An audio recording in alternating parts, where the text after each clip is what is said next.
अयोध्या राम मंदिर चढ़ावा विवाद मामले में एसआईटी ने अपनी प्रारंभिक जांच रिपोर्ट गृह सचिव को सौंप दी है। अधिकारियों के मुताबिक रिपोर्ट में अब तक की जांच के निष्कर्ष शामिल किए गए हैं। हालांकि मामले की जांच अभी जारी है।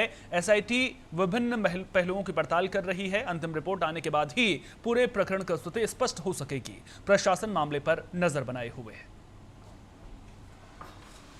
एसआईटी की रिपोर्ट आज हमने अपर मुख्य सचिव गृह महोदय को सौंपी है। यह एक प्रारंभिक प्रतिवेदन है और उसके क्रम में आज अपर मुख्य सचिव गृह साहब को सौंप दिया। ये गोपनीय जांच है, तो इसके लिए मतलब हम इस समय पर कुछ भी वक्तव्य देने के लिए अधिकृत नहीं है। जो हमारी फाइंडिंग्स थी वो हमने उपलब्ध करा दी। यूपी ब्यूरो चीफ नितिन लगातार हमारे साथ में बने हुए हैं। नितिन, अब एसआईटी ने रिपोर्ट सौंप दी है, प्रारंभिक रिपोर्ट ये है, लेकिन जिस तरह से ये पूरा मामला उजागर हुआ है, जड़ें काफी गहरी हो सकती हैं और जो अंतिम रिपोर्ट है उसको आने में भी बहुत लंबा वक्त लग सकता है। देखिए, बिल्कुल एसआईटी की जो प्रारंभिक रिपोर्ट है वो सौंपी गई है प्रमुख सचिव गृह को, और साफ तौर पर संजय प्रसाद ने इस रिपोर्ट को लिया और उसके बाद जो विजय विश्वास पंत हैं, जो एसआईटी के प्रमुख हैं, प्रमुख सदस्य, उन्होंने साफ तौर पर ये बताया है कि अभी हम कुछ नहीं कह पाएंगे क्योंकि अभी प्रारंभिक रिपोर्ट है, खुफिया रिपोर्ट है, खुफिया जांच हुई है और उसके अंदर क्या है, क्या चीजें निकलकर सामने आई हैं, अभी ये नहीं बताया गया। लेकिन जो सूत्रों के अनुसार से पता चला है कि इसमें उन लोगों के बयान हैं जो 2 दर्जन से ज्यादा लोगों के बयान दर्ज किए गए हैं। उन बयानों को एकत्र करके वो वहां पर सबमिट किया गया है और इसके अलावा जो दूसरे साक्ष्य हैं जो पेन ड्राइव के जरिए और दूसरे तरीकों से जो है वो प्रमुख सचिव गृह को सौंपा गया है।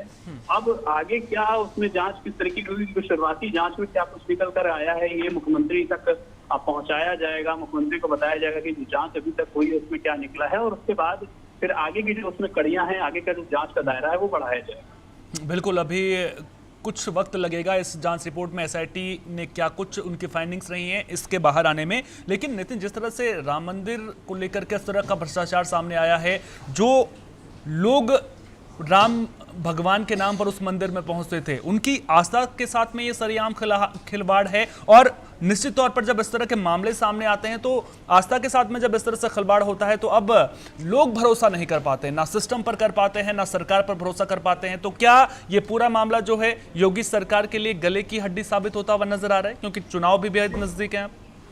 देखिए, मुख्यमंत्री योगी आदित्यनाथ ने दूसरे दिन अयोध्या में भाषण किया था अभी कुछ दिन पहले और उन्होंने साफ तौर पर इस बात को कहा था कि एसआईटी अपनी जांच कर रही है और दूध का दूध, पानी का पानी जो है वो कर देगी। दूसरी तरफ अगर हम देखें तो विनय कटियार हैं, हिंदू परिषद के जो संस्थापक अध्यक्ष होते हैं, वो लगातार इस मुद्दे को लेकर के सजग हैं, नाराज हैं। उन्होंने प्रधानमंत्री मोदी से भी बात की और उन्हें भी सारी चीजें के बारे में बताया है।